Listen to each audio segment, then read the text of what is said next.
The early 60s, the only people in LA were the Beach Boys and a few other bands.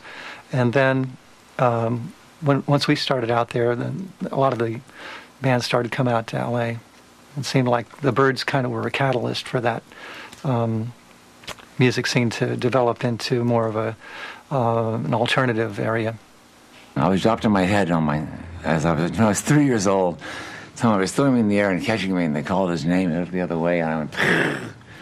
So I've heard harmony ever since. When I hear a melody, I hear harmony to it. It's strange. I mean, John arranged everything that the Mamas and the Papas ever did.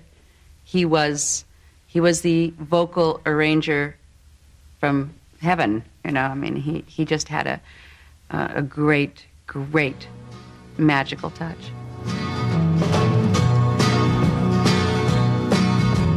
John and Mitchie were getting kind of itchy just to leave the folk music behind.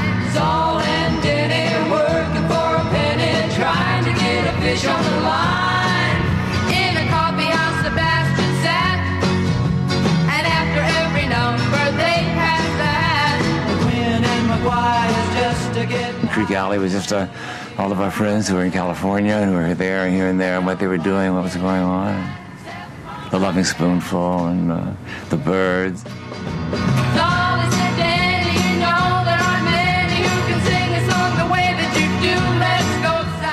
Michelle was the very first runaway in California. She was the atypical California girl that Brian Wilson wrote a song about, California Girls. She was absolutely ravishingly beautiful and had long blonde hair and didn't wear shoes and had beads and had run away, and she was 16 years old. A real delight. When Cass was a sophomore, planned to go to Swarthmore, but she changed her mind one day. Standing on the turnpike, thumb out the hitchhike, take her to New York right away. When Jenny met Cassie, gave a love bomb, called John and Saul, and that was the much once. Quinn and McGuire couldn't get no higher, but that's what they were aiming at. I mean, Denny had one of those beautiful voices I'd ever heard. So Denny and Michelle and I started singing together. High jumps, slow slumps, big bumps, don't you work as hard as you play. We started to sing as a trio. And everywhere we went, he was always on the phone with this girl that he was talking to. Constantly, everywhere we went, every city we went to, he was on the phone with this girl named Cass. And we said, so who is this chick? Is she your girlfriend? And everybody's getting back except Mama Cass. We decided that we were going to really keep everything in the song factual. We weren't going to take any liberties, you know. And John is a very, very clever writer, you know, and the whole song was completed in about 3 hours. But keeping out the heat. Love is good vibrations and our imaginations can't go on indefinitely. And California dreaming is becoming a reality. From LA to London, rock was now a truly international phenomenon. And back in England, new bands were busy developing a cocky edge. They were led by The Who and Pete Townsend, who made a ritual out of demolishing his electric guitar on stage. You have to remember that The Who broke, a full year and a half, really, after the Stones and the Beatles had broken, maybe more than that. And by that time, we were allowed to be angry. The Stones and the Beatles had broken enough rules. So our anger wasn't all our own anger. Our anger was, a reflection of the anger that we felt from people in the audience.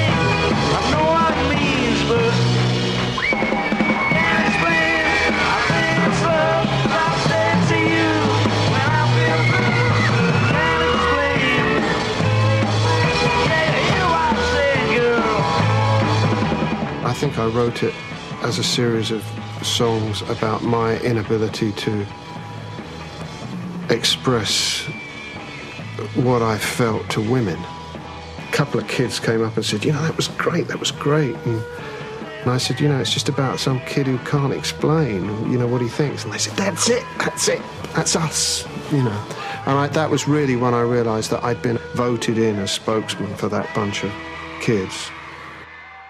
Most of the scene was actually happening in London. There was a kind of an invisible line that went from just north of London to the rest of England. And it wasn't until the Beatles broke through and became very successful that it changed all that geographically. We came up with Carrie Ann. That was originally Marianne. We actually wrote it about Marianne Faithfull, but didn't have the guts to call it Marianne, so we called it Carrie Ann, a name we'd made up, we'd never heard of.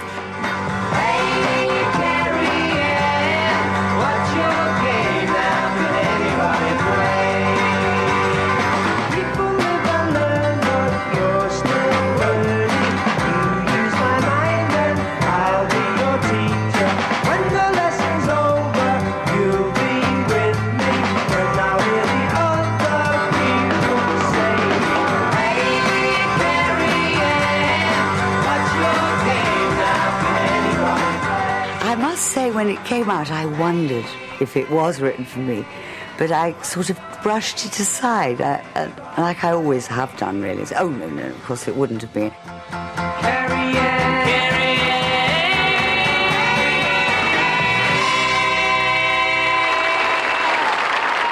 Ann. The bands for me that meant a lot, primarily the Beatles without question, above all, the Kinks and the Small Faces. And somewhere behind them, other groups like, the Spencer Davis group.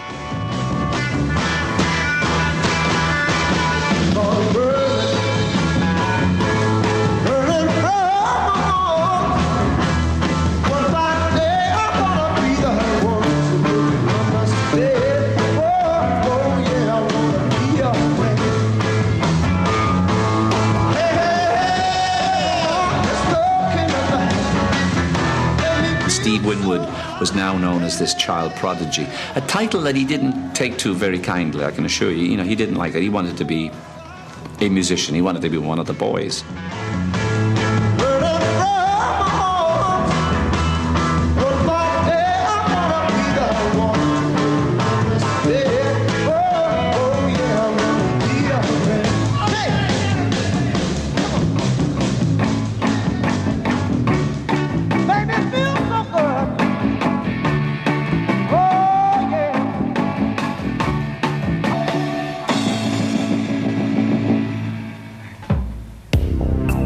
March of 1966, John Lennon made an off-the-cuff remark suggesting that the Beatles were bigger than Jesus. His comments caused an uproar. In America's conservative Bible Belt, records were burned and protest organized. I think John's remark about Jesus Christ obviously was a stupid thing to do. I don't think he meant the way it was interpreted. He didn't mean to say, hey, we're bigger than Jesus. What he meant to say was that Jesus, or rather Christianity, didn't seem to be as popular as the Beatles. Oh, the burning of Beatle records and the general sort of anti-Beatle element that arose was very disturbing. It was pretty rough stuff. And as you know, John actually made an apology saying he didn't mean it that way, but if he did upset people, he was really sorry about it. I'm not saying that we're better or greater or comparing us with Jesus Christ as a person or God as a thing or whatever it is. I just said what I said and it was wrong or was taken wrong, and now it's all this. Fame, if you have too much of it, is a pretty heavy penance, and it got very wearing, and it was in danger of destroying their lives. So it was difficult for them to cope with that. I think that was one of the reasons why they wanted to relax into the studio more. The Beatles came, and the whole English invasion behind that.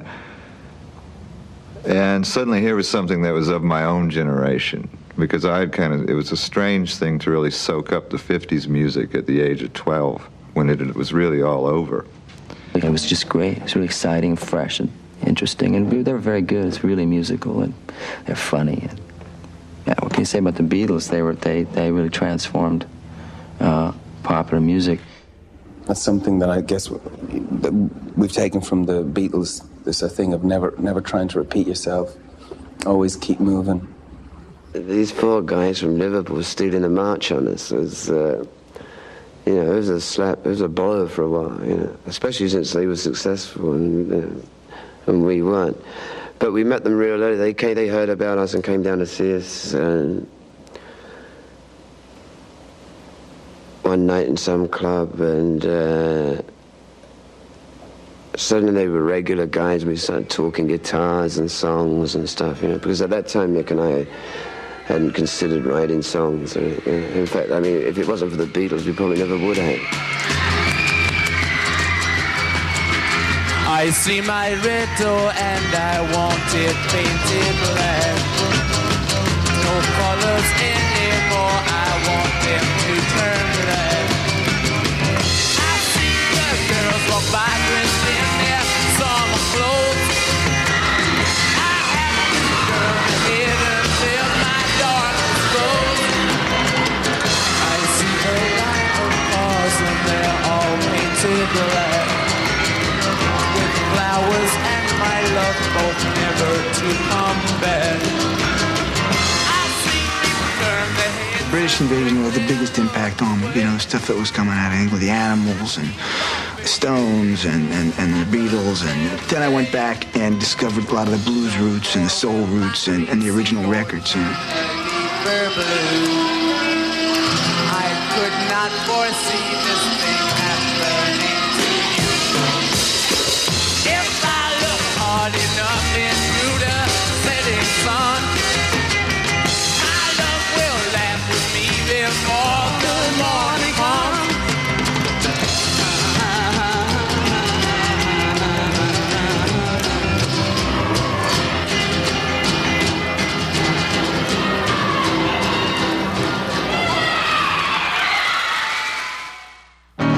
Just let me hear some of that rock and roll music. Any old way you choose it. It's got a backbeat, you can't lose it. Any old time you use it. It's gotta be rock and roll music. If you wanna dance with me. If you wanna dance with me. I have no kick against modern jazz, unless they try to play it too darn fast and change the beauty of the melody until it sounds just like a symphony. That's why I go for that rock and roll music. Any old way you choose it. It's got a backbeat, you can't lose it. Any old time you use it. It's gotta be rock and roll music. If you wanna dance with me. If you wanna dance with me. Don't care to hear them play a tango. I'm in the mood to dig a mambo. It's way too early for the Congo. So keep a rocking that piano.